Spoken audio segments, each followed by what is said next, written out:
Bismillahirrahmanirrahim. Assalamualaikum warahmatullahi wabarakatuh. Alhamdulillah alladzi khalaqal mauta wal hayata liyabluwakum ayyukum ahsanu amala wa huwal azizul ghafur. Innal 'ayna la tadma wa inna qalba la tahzan walakinna nadha bima. Allahumma salli wa sallim ala habibina wa syafi'ina nabiyina Muhammad sallallahu alaihi wasallam wa ala alihi wa sahbihi wa man tabi'ahu bi ihsanin ila yaumiddin. Allahumma anfa'na bima 'allamtana wa 'allimna ma yanfa'una wa zidna 'ilman. Allahumma aghnina bil 'ilmi wa zayyinna bil 'ilmi wa akrimna bit taqwa wa jamilna bil 'afiyah. Rabbana zidna 'ilman warzuqna fahman. Jemaah salat subuh Masjid Raudhah yang dimuliakan Allah Subhanahu wa taala, serta para mustami'in yang juga mengikuti secara online, dan Allah Subhanahu wa taala memberikan kesehatan, keafiatan, keberkahan kepada kita semua di pagi hari ini. Sebagaimana sabda Rasulullah SAW, "Bika ummati fi bukuriha." Keberkahan umatku itu ada di waktu pagi. Salawat dan salam semoga selalu tercurah kepada baginda Rasulullah Muhammad Sallallahu Alaihi Wasallam dan usaha dakwah beliau. Alhamdulillah kita masih berada dalam naungan hidayah Allah Subhanahu Wa Taala. Mudah-mudahan kita pertahankan hidayah tersebut sampai dengan akhir hayat kita dan Allah wafatkan kita dalam satu.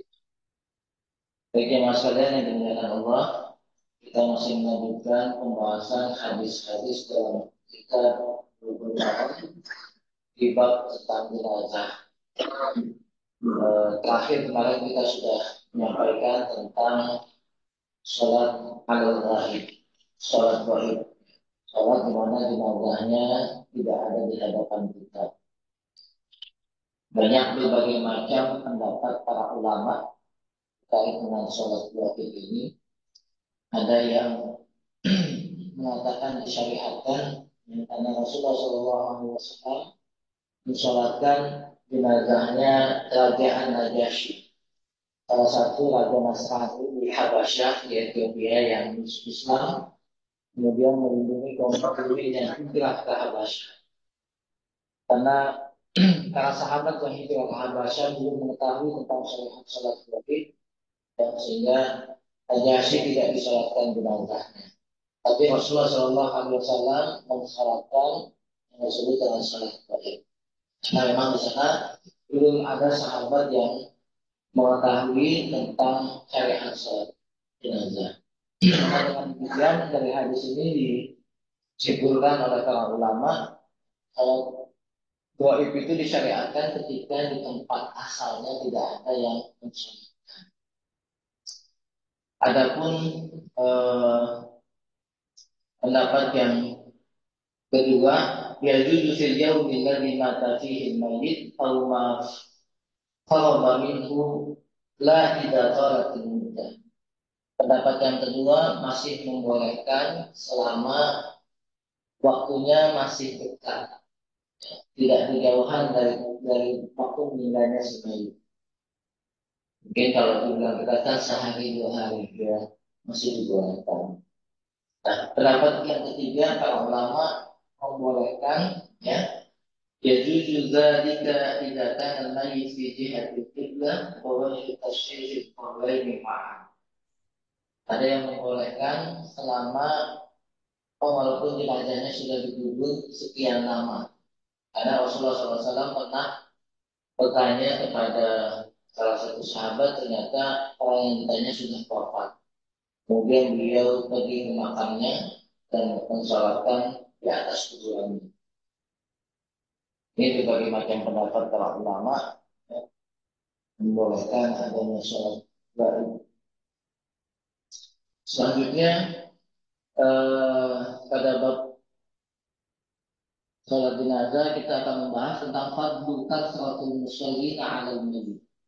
Keutamaan banyaknya orang yang mensolatkan. Jadi ukuran banyak atau sedikit ini juga menjadi fadlu. Jadi afdaliyah, keutamaan. Oh ternyata si fulan dan nyolatinya dikit. Ya. Apakah termasuk afdaliyah atau enggak? Nah, ini kita lihat di dalam hadis dari Ibnu Abbas radhiyallahu anhu. Hadisnya dari Ibnu Abbas, semoga Allah meridhai keduanya. Qala sami'tu Nabiy sallallahu alaihi wasallam yaqul. Aku pernah mendengar Nabi SAW mengatakan, "Ma min rajulin muslim." Tidaklah seorang muslim pada saat meninggal fayaqumu ala janazatihi, kemudian eh, orang yang menyolatkannya itu arba'una rajulan. Orang yang menyolatkannya itu sebanyak 40 orang. La yusyrikuna billah. Kemudian yang 40 orang nyolatin ini la yusyrikuna billah. Diindikasikan tidak pernah berbuat syirik kepada Allah Subhanahu. Kalau orang muslim meninggal kemudian disolatkan oleh 40 orang dan 40 orang ini diindikasikan tidak pernah bermusyrikan, ya, baik Allah penyembah yang lainnya selain Allah, tidak pernah percaya ramalan kita,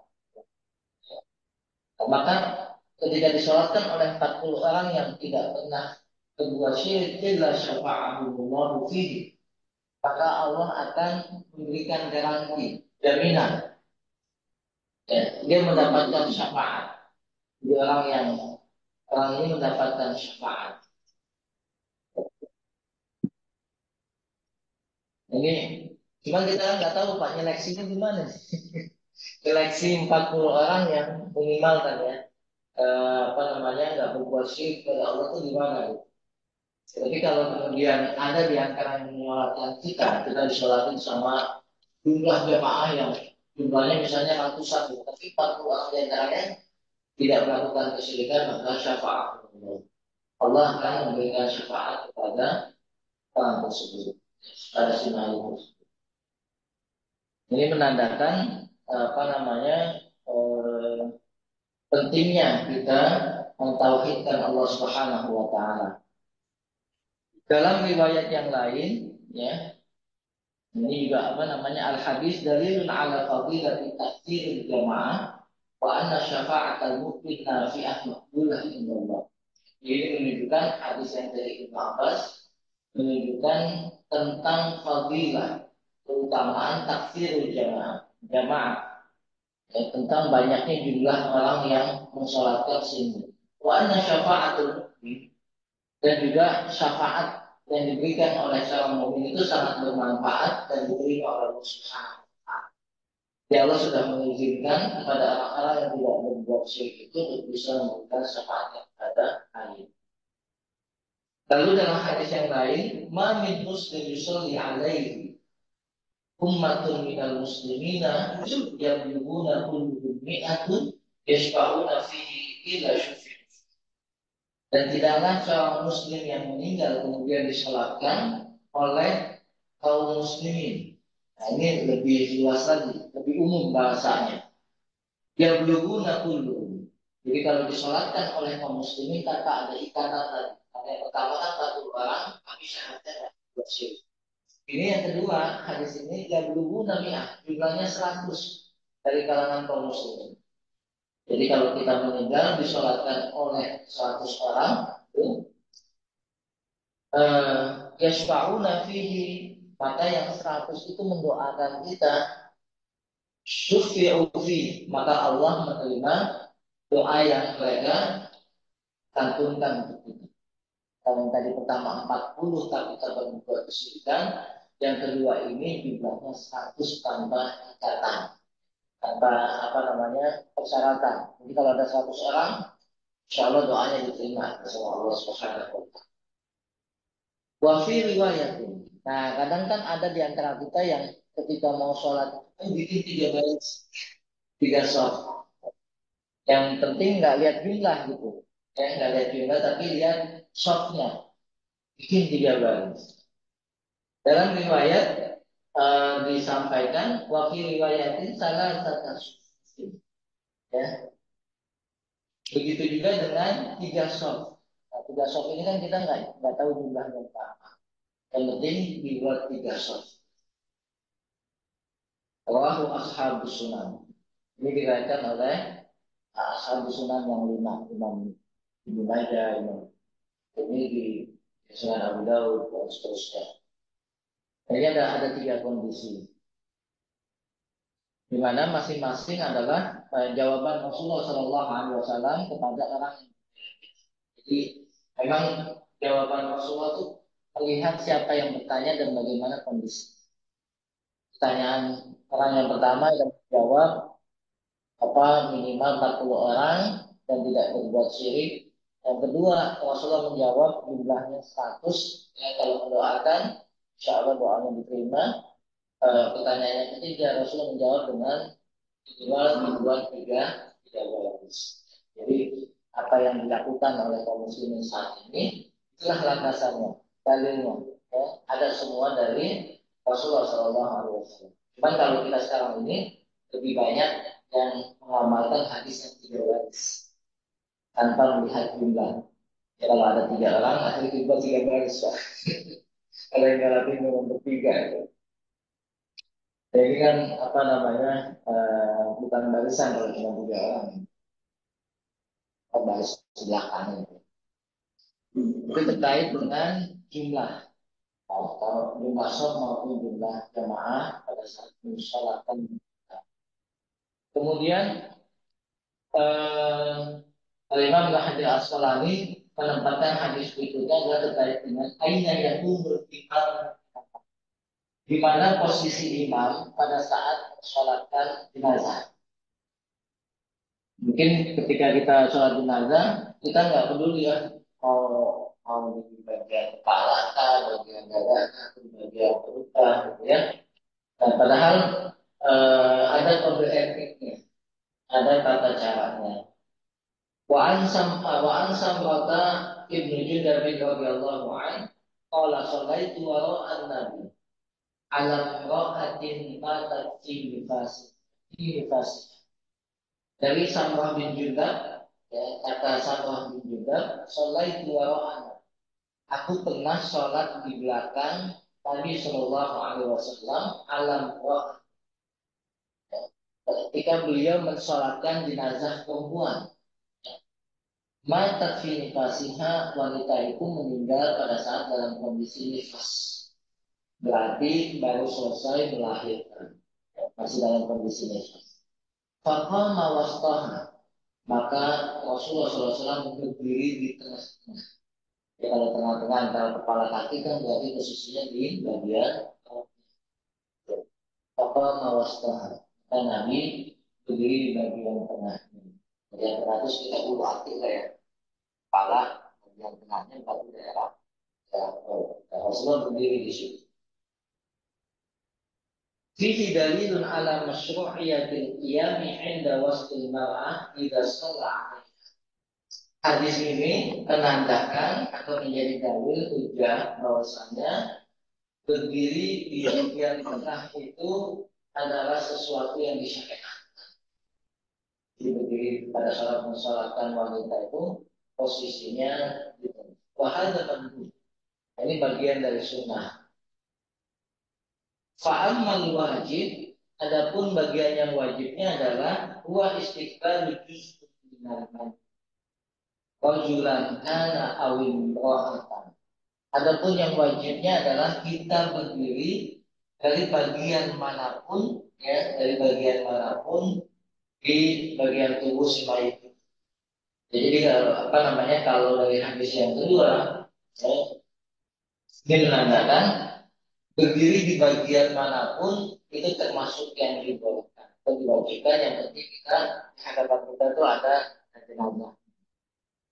Mau di bagian kepala boleh, di bagian leher boleh, di bagian dada nggak apa-apa. Nah, tapi kalau dalam kondisi mensolatkan wanita itu Rasul sunahnya, handuknya itu ada di bagian.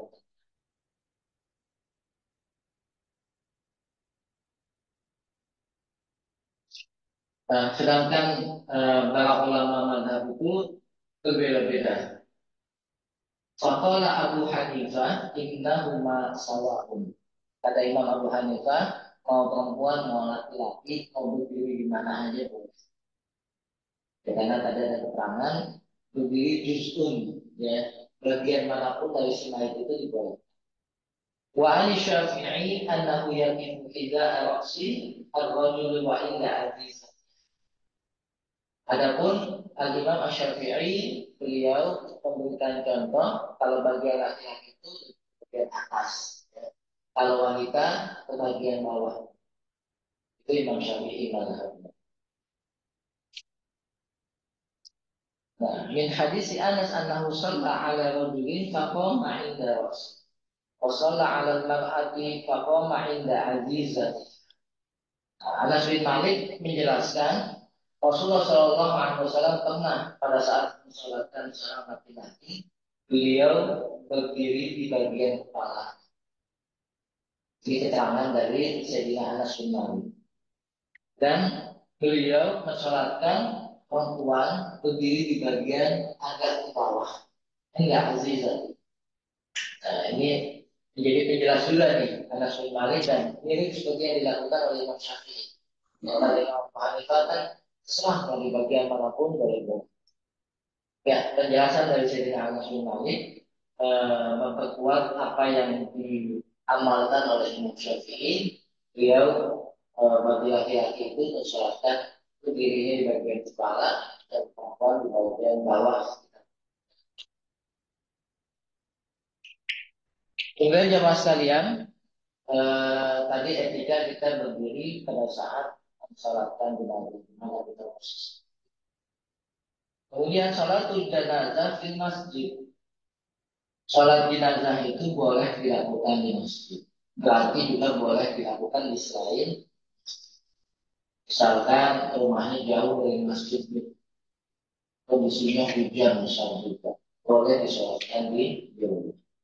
Atau pada saat meninggal sudah dimandikan, sudah dikafani, ya, tamu-tamu yang bertakziah duluan boleh mensolatkan di tempat rumah duka.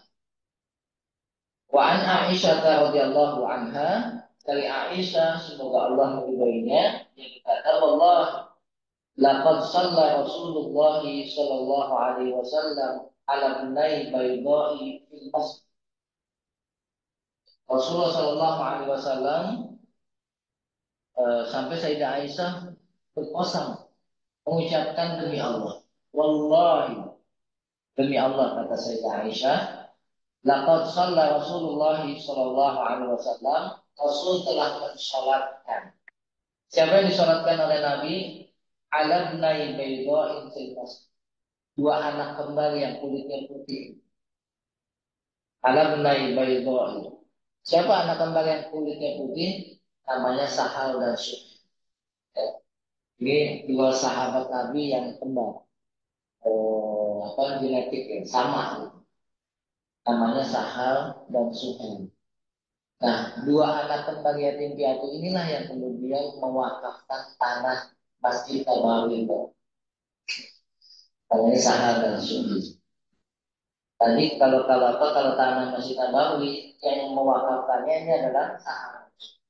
Jadi ketika untaknya Nabi datang, kemudian diem di tanah itu, ya, maka sahabat Sahal dan Suhail ini membaca, oh, kayaknya untaknya Nabi Kiswa itu pengen di tempat untuk sholatnya. Saya tidak pernah di situ masjid, saya tidak pernah dengan masjid. Ya.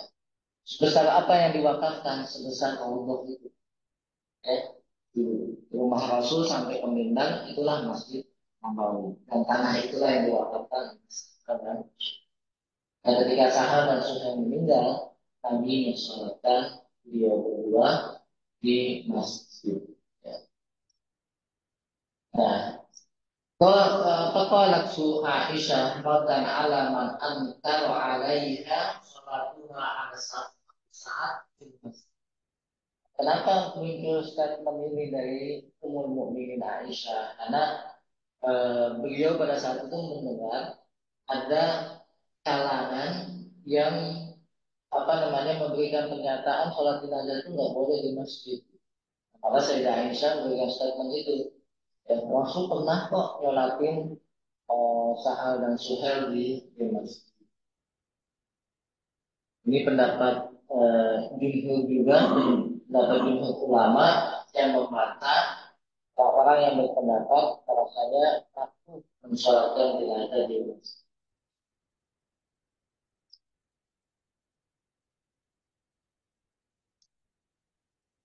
Kemudian yang selanjutnya adalah ada takbir di sholat itu.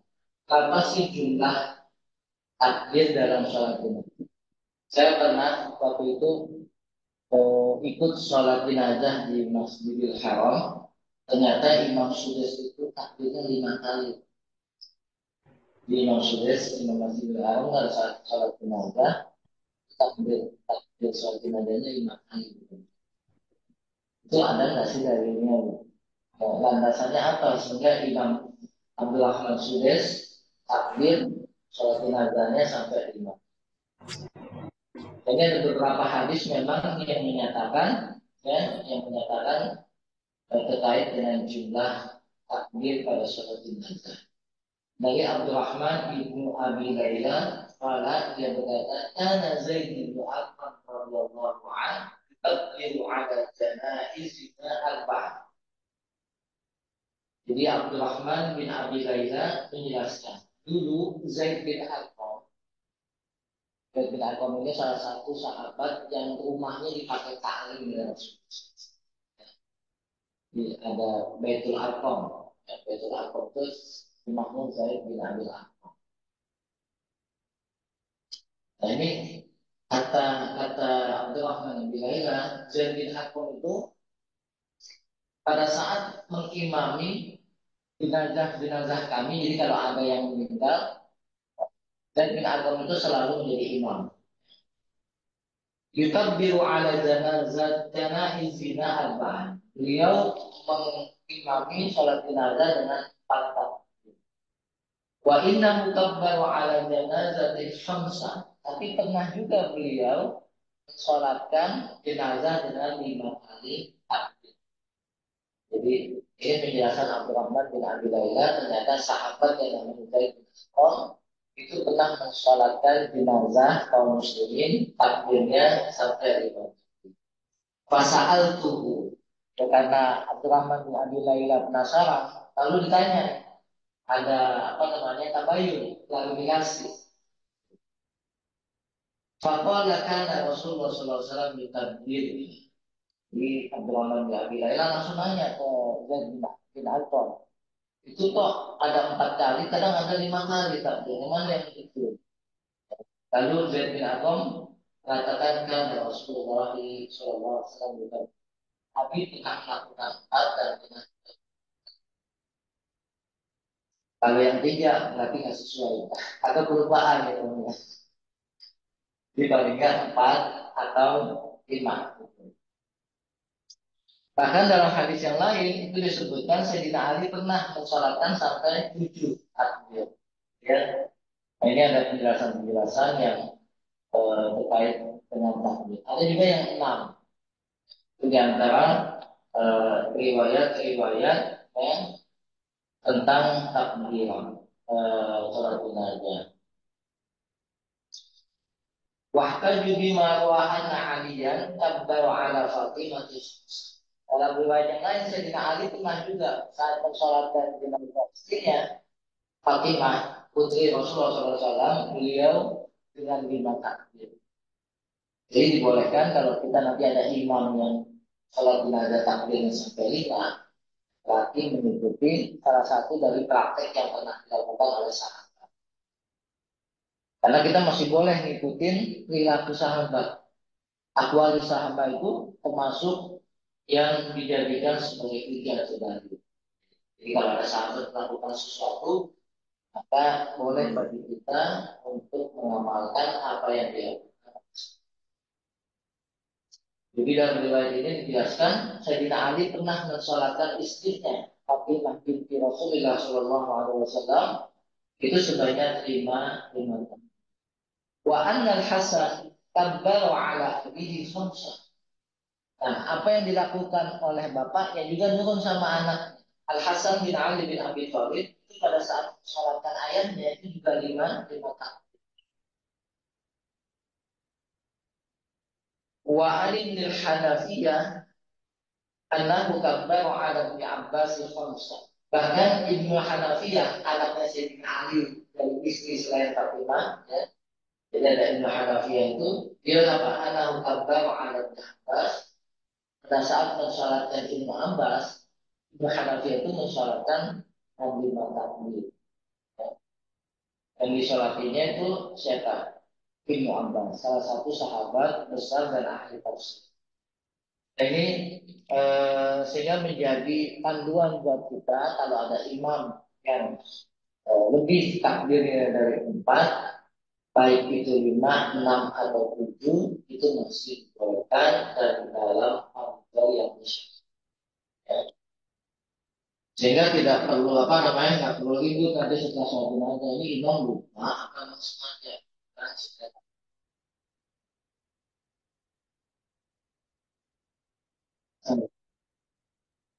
selanjutnya adalah karena Rasulullah Shallallahu Alaihi Wasallam yutabbiru ala janaizina arba'an Fatihah dan takbir. Nah, ada sebuah riwayat yang disampaikan oleh Imam Syafi'i dan ini juga pegangan Syafi'iyah. Pada Syafi'i, pada Syafi'i itu lebih memilih empat takbir. Kemudian di takbir yang pertama membaca surat. Ini urutan kita melakukan salat jenazah, bacaan di takbir yang pertama adalah begitu juga dijelaskan oleh Talha bin Abdullah bin Auf. Dia mengatakan sholat itu khalfah bin Abbas ala jenazah. Jadi kata Talha bin Abdullah, saya pernah sholat di belakangnya Ibnu Abbas ala jenazah. Faqra'a Fatihatul Kitab. Maka beliau membaca surat Al-Fatihah. Nah, kalau apa namanya, kalau makmumnya aja dengar berarti memang bacaannya itu nggak sir banget, tapi terdengar oleh makmum membaca surat Al-Fatihah. Faqara al-Fatihatul Kitab. Faqala li ta'lamu annaha sunnatun. Kata Ibnu Abbas, kenapa saya bacanya agak dikerasin sedikit supaya kalian bisa belajar bahwasanya membaca surat Al-Fatihah di takbir yang pertama adalah bagian dari sunnah. Jadi disepakati oleh para ulama sehingga bacaan pada eh, takbir yang pertama adalah surat Al-Fatihah. Adapun yang selanjutnya itu adalah membaca sholawat Nabi dan doa. Auf bin Malik menjelaskan sholat Rasulullah SAW ya ala janazatin fahafidtu min du'ain. Jadi Auf bin Malik itu pernah sholat bersama Nabi SAW. Kata Auf, fahafidtu min du'ain. Sampai saya hafal dengan doa yang sering dibaca Rasulullah SAW pada sholat jenazah. Apa doanya? Allahumma ghfirlahu warhamhu wa'afihi wa'fu anhu wa akrim nuzulahu wa wasi' madakhalah. Karena kita cuma baca sampai di situ. Padahal hadisnya masih panjang. Wa adkhilhu bil ma'i wasalji wal. Dan semoga Allah memandikannya dengan air wasal wal barad dan salju, air yang dingin. Wa naqihu minal khataaya, dan membersihkannya dari kesalahan-kesalahan karena yunan wasawul abyadu panas, sebagaimana baju dibersihkan dari kotorannya. Wa abdilhu daran khairan min dar, dan semoga Allah memberikan tempat yang lebih baik dari tempat yang sebelumnya. Wa ahlan khairan min ahli, dan Allah memberikan buatnya keluarga yang lebih baik dari keluarga yang ditinggalkan. Wa adkhilhul jannah, dan semoga Allah memasukkannya ke dalam surga. Wa qihi fitnatal qabri wa adzabinar, dan menjaga dari fitnah dan azab neraka. Ini doa yang kita baca pada saat mensolatkan jenazah. Jadi kalau hadis dari Auf bin Malik cukup panjang, ya, bukan cuma sampai polos anak, tapi ditambah waktu itu jumlah puasa kalau mati kalau dan wakil dalam saya dan wahai saya wakil wakil dan kata wakil wakil masjid saya itu dipandang. Insya Allah dihafalkan Pak. Karena kita ngapalin doa ini buat saudara kita yang duluan. Tapi orang lain yang hafal doa ini juga buat kita yang lebih dahulu dari orang. Hanya belajar di jenazah itu unik. Ya. Kita belajar bukan buat kita, tapi kita belajar buat orang lain. Kalau pikir sholat kan kita belajar buat kita. Pikir puasa belajar buat kita. Tapi ketika kita belajar fikih jenazah itu buat orang lain. Kita belajar tentang gimana ngafalin jenazah bukan buat kita. Bagaimana apa namanya mengurus memasukkan jenazah ke liang lahat atau liang syahkunnya itu bukan buat kita. Kalau di Indonesia kan kita banyak kan liang lahat ya, lahat namanya lahkun yang di pinggir. Nah, ada juga yang bikin lubangnya di tengah itu namanya syahkun. Jadi mau di tengah lubangnya ada di pinggir itu juga lengkap. Kemudian doa yang lain kata Abu Hurairah radhiyallahu anhu karena Rasulullah SAW tidak salah ada pun Rasul itu apabila mensolatkan jenazah beliau baca doanya apa? Allahumma ighfir li hayyina. Ya Allah ampunkanlah untuk orang apa namanya orang yang masih hidup. Allahumma ighfir li hayyina wa mayyitina dan juga ampunkanlah untuk mayit-mayit jenazah yang wasyahidina wa ghaib orang yang masih syahid masih apa namanya menyaksikan atau yang tidak menyaksikan wasabirina wa kabirin yang masih kecil di antara kami maupun yang sudah dewasa sudah besar wa zakarina wa unsa dari kalangan laki-laki maupun perempuan Allahumma Allahumma man ahyaitahu minna fa ahyihi 'ala islam wa man tawaffaitahu minna fa tawaffahu 'ala iman. Allahumma la tahrimna ajrahu wa la taftinna ba'da.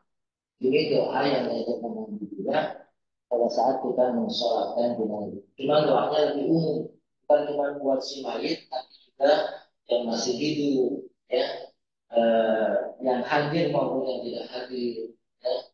Karena ada orang yang bertakziah tapi nggak sempat mensolatkan tadi. Ya, kemudian juga yang masih kecil maupun sudah besar, kalangan laki-laki maupun perempuan. Ini doa yang mungkin juga nggak banyak dihafal orang. Karena biasanya kita ngambil yang pendek.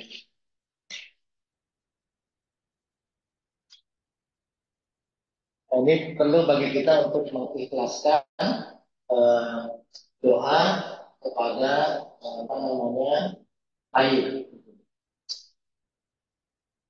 Nah kalau sekarang saya pernah lihat tuh, ini nggak jauh dari kita ya di kampung apa Bojong, Bojong. Kemudian dulu pernah ada juga tuh di Haji Naman, sampingnya Komplek PU. Kalau nggak salah ada Watomia di sebelah sini juga. Watomia apa tuh? Ada sekolah di situ. Masih ada amplokin yang disolatnya, amplokin. Nah kadang naiknya ada orang-orang yang ketika nggak diamplokin nggak mau nyolatin. Ada kebiasaan seperti itu. Di depan Unsada ada kampung Bojong tuh belok kiri tanjakan itu sakit kali. Itu juga masih begitu. Saya pernah datang ada orang tuanya teman meninggal di daerah situ di Tergenang. Itu juga masih ada kebiasaan pada saat itu ngambil isinya berapa. Gitu kan. Saya juga pernah kebagian tuh, Pak. Karena pada saat habis sholat kan si ahli warisnya keliling tuh masuk-masukin amplop ke kantong. Saya kaget tuh.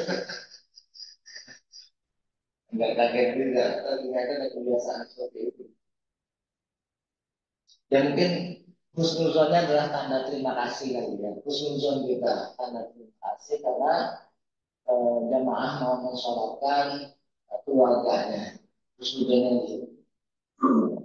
Jadi apa namanya kalau saya pada saat itu langsung masukin lagi ke ini ya, 14.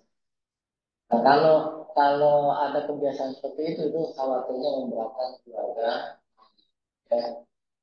Jadi kalau memang keluarga Malik dari kalangan tidak ada, ya boleh saja memberikan infak, memberikan tanda terima kasih kepada orang yang masyarakat. Sebetulnya nggak ada larangan, kan? Tapi bagi orang yang tak mampu, kemudian memaksakan, ini menjadi sesuatu yang memberatkan. Sama seperti tahlilan itu, tahlilan kan orang sudah menganggap sebagai satu keharusan. Sehingga bagi yang nggak punya akhirnya memaksakan, ya, harus beli anak, beli nasi, otak dan lain sebagainya. Padahal ini bukan satu keputusan, ya, ya, apa namanya? Kalaupun ada yang mau melakukannya bagian dari kebiasaan yang ada di masyarakat. Sehingga tidak boleh memaksa. Kalau memaksakan khawatir juga mengambil bagian dari harta anak yatim. Ya. Ini ada bagian warisan kepada anak yatim. Dan karena harus takdiran, akhirnya ngambil bagian anak yatim itu untuk apa? Untuk biaya. Bahkan di sebagian kampung ada yang sampai minjem dari apa pinjol, jadi punya utang habis apa namanya pada saat ada yang meninggal. Nah ini juga menjadi beban buat keluarga. Ya. Sehingga jangan sampai tradisi kebiasaan itu akhirnya menimbulkan dosa. Menimbulkan dosa dalam artian membuat hutang lagi kepada keluarga sendiri. Bahkan bisa jadi mengambil haknya anak yatim yang seharusnya itu adalah bagian anak yatim. Kira-kira itu yang bisa kita bahas dari kita tenaga beberapa hadis yang masih ada sisanya, masih lumayan banyak.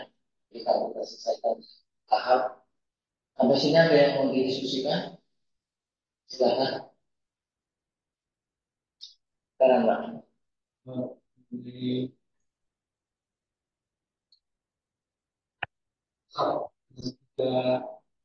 tiga baris itu ya.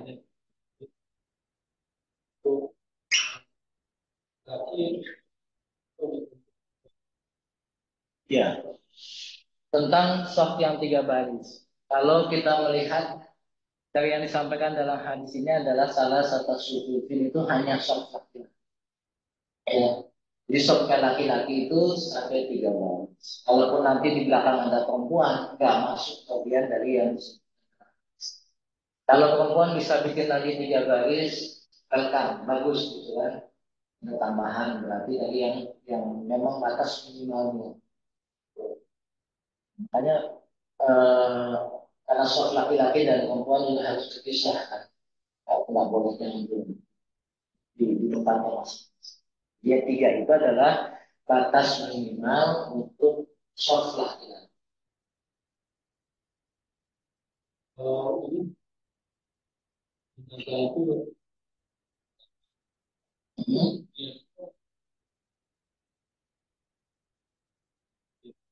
Hmm. Ya, kelah kelahu nih. Ya, dua-duanya ada. Dua-duanya ada. Ada jenazah, misalnya dua atau lebih, tiga, bahkan empat. Kalau di Palestina itu puluhan, Pak. Kemudian sekali sholat jenazah itu ada anak-anak, ada bapak, ada laki-laki, ada perempuan, gitu kan. Kalau cuma satu orang, nah itu karena doa untuk anak-anak kan beda kan.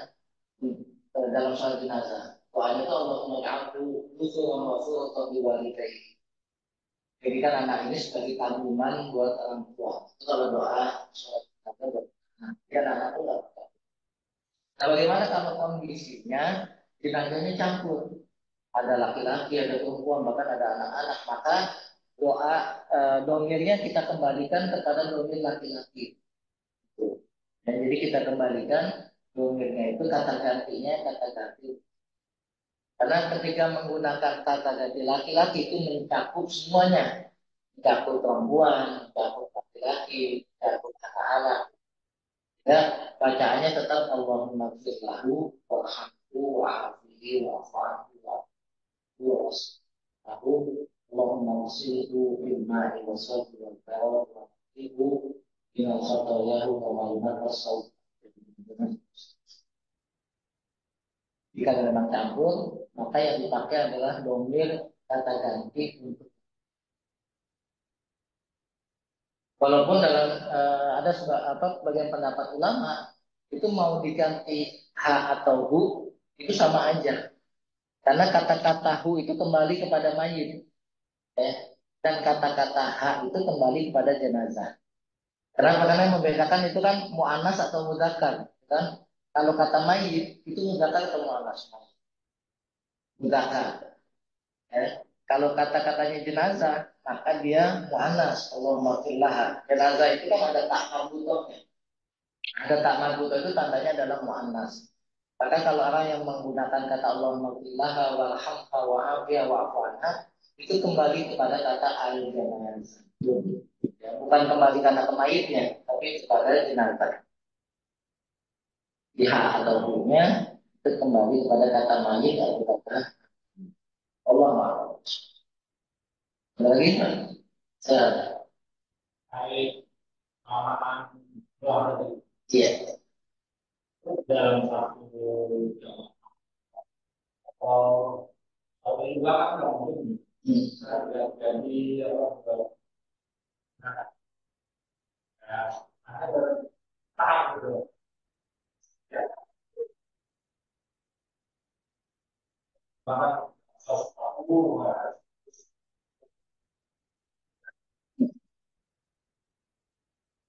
yang kedua biasa orang juga ada kesaksian.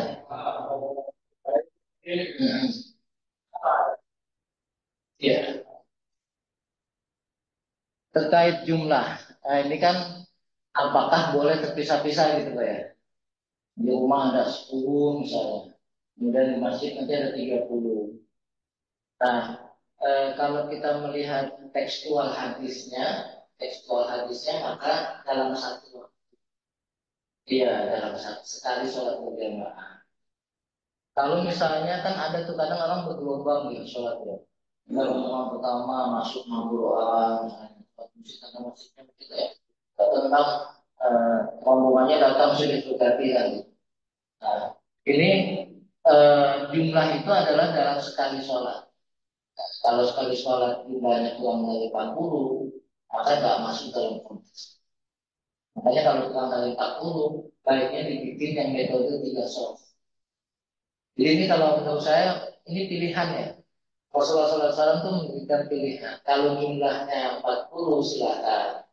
Kalau jumlahnya 100, mau dibikin 3 soft atau tidak, yang penting jumlahnya 100, itu cukup gitu kan.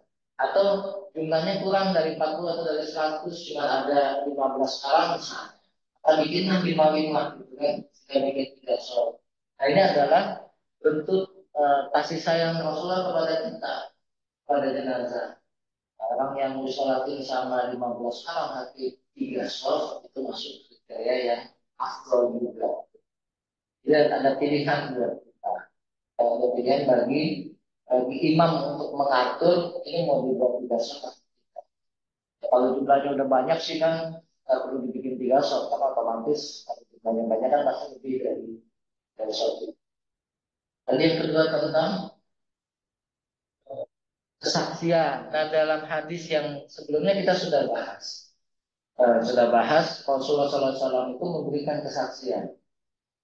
Dalam satu kesempatan Rasul mengatakan wajibat, wajibat, wajibat. Benar, benar, benar. Nah, ternyata di situ Rasul sudah memberikan kesaksian kepada jenazah yang sedang lewat. Dan lewat, Rasul mengatakan wajibat, wajibat. Betul, betul, betul. Nah, maka eh, kondisi itulah yang kemudian diadopsi oleh kita untuk memberikan kesaksian terhadap jenazah.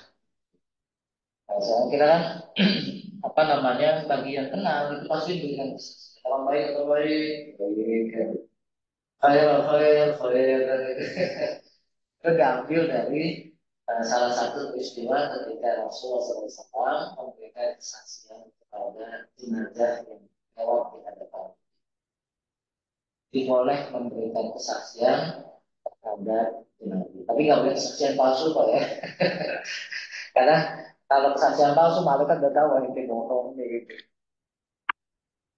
Tanpa kesaksian apa karena kita mungkin mau apa membaguskan nama jenazah akhirnya diberikan kesaksian. Makanya saya kalau jadi imam, kalau yang nggak kenal sama orangnya, saya suka tanya bagi yang mengenal jenazah baik atau baik, bagi yang mengenal jenazah. Karena saya pribadi kan nggak kenal, saya nggak memberikan sepertinya bagi yang bapak ibu kenal jenazah jenazah ramai baik. Karena kalau saya bilang baik, saya nggak kenal. Atau kalau memang kita tahu dia tukang mabuk tetangga kita tapi nggak pernah masjid gitu kan, maka saya juga bikin statementnya sama. Bagi yang mengenal almarhum baik, mungkin ada yang kenal dan tahu ternyata orangnya baik, ya tidak silakan aja. Kita pun nggak bohong, ya, yang tidak apa namanya yang ditugaskan sebagai imam juga tidak memberikan kesaksian yang palsu. Atau orang-orang yang nggak kenal juga nggak perlu bilang baik gitu kan karena memang nggak kenal. Tidak perlu ada kesaksian palsu pada saat kita mensalatkan diri.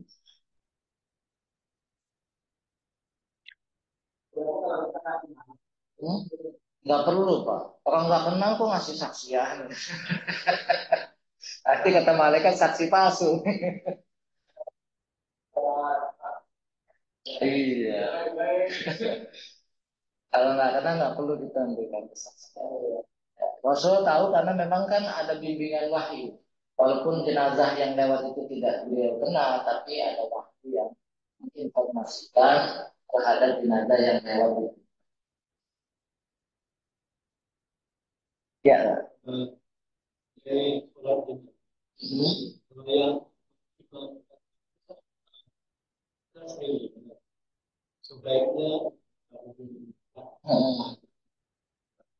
Iya. Hmm. Hmm.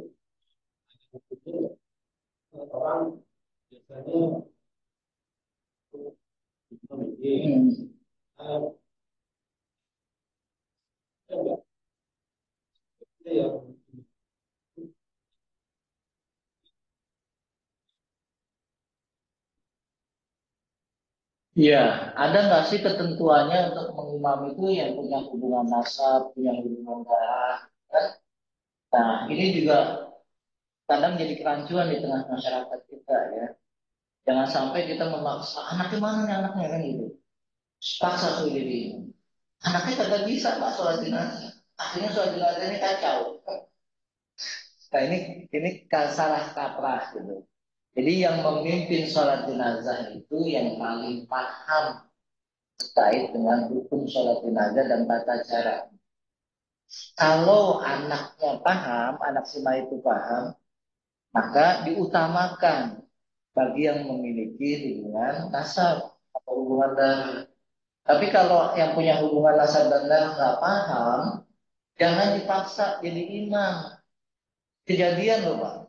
Ya, kejadian karena keluarganya maksa kan anaknya mau, anaknya nggak pernah tahu tentang sholat jenazah.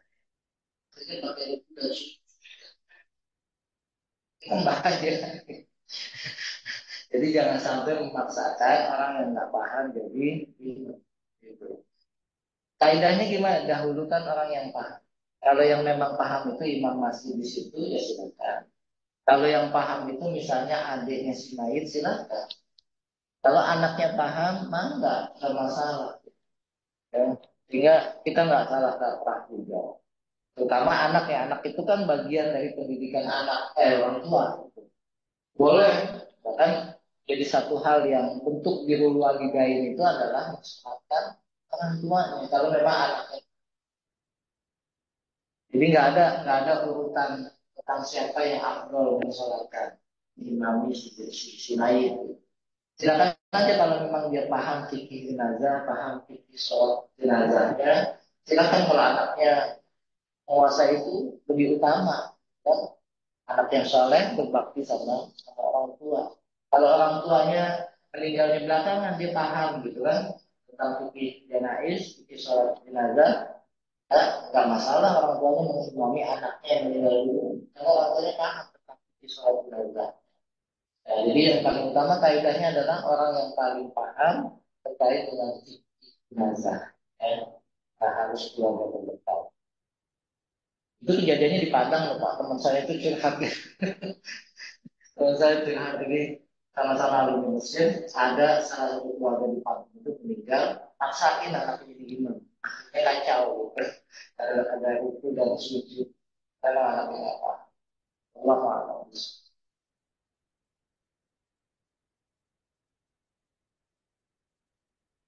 Kalau yang online ada yang mau ditanyakan, didiskusikan, silakan bagi jemaah yang online.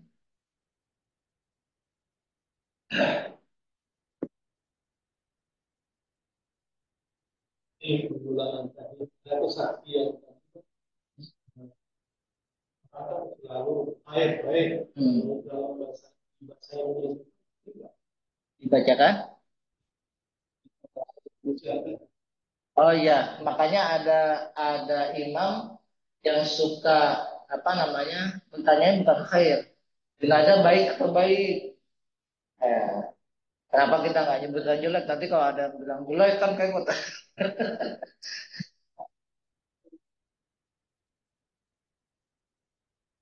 Hmm,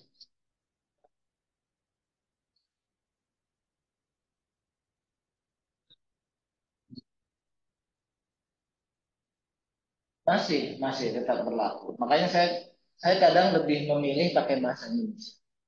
Dan bagi jamaah yang mengenal mayit, yang mengenal jenazah, itu orang baik atau baik. Kalau dia kenalnya sebagai orang jelek ya nggak usah disebutkan. Kalau dia kenal orang baik ya jawab baik. Saya lebih lebih memilih ketika mensolatkan jenazah itu pakai bahasa Indonesia.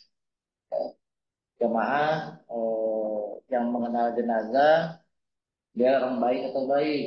Dan kita takkit karena dia baik atau baik.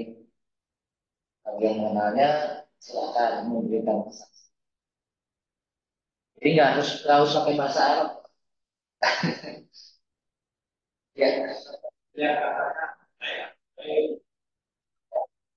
Ah, kenapa pilihannya baik atau baik? Karena supaya memberikan apa ya? Jangan sampai ada peluang orang memberikan kesaksian jelek, Pak. Walaupun dia tahu tentang maboknya misalnya. Kalau emang nggak dia tahu jelek ya diem aja. Karena akan memberatkan si mayit, kasihan.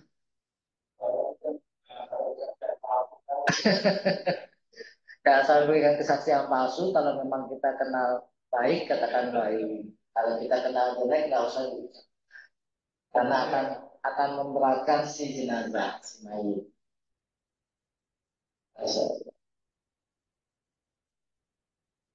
Yang online nggak ada ya? Oke, terima kasih. Jazakumullah khairan katsiran. Mudah-mudahan ini menjadi amal soleh kita nih.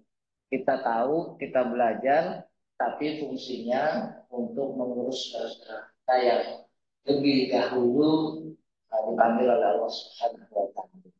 Kasihan kalau di lingkungan kita ternyata nggak ada yang tahu sama sekali tentang fikih NAIS. Minimal ada satu orang yang paham, yang tahu terhadap ya, termasuk apa namanya boleh nggak sih nanti anak yang sudah dewasa memandikan ibunya, anak laki-laki itu anak perempuan yang sudah dewasa memandikan ayahnya atau sebaliknya ayah memandikan anak perempuan yang sudah dewasa itu kan perlu kita tahu. Ada di satu daerah Pak nggak ada orang yang ahli memandikan jenazah ya yang sama jenisnya perempuan dengan perempuan. Ada daerah yang seperti itu. Nah, itu di mana kita meminta ini. Mudah-mudahan ini menjadi amal soleh kita. Kita belajar ini adalah untuk memuliakan jenazah kaum muslimin supaya kita bisa terus sesuai dengan apa yang diajarkan. Demikian, mohon maaf kalau ada kekurangan dan kesalahan. Alhamdulillah kita tutup dengan hamdalah, alhamdulillahirabbil alamin dan doa hadis. Subhanakallahumma wa bihamdik, asyhadu an la ilaha illa anta, astaghfiruka wa atubu ilaik. Assalamualaikum warahmatullahi wabarakatuh.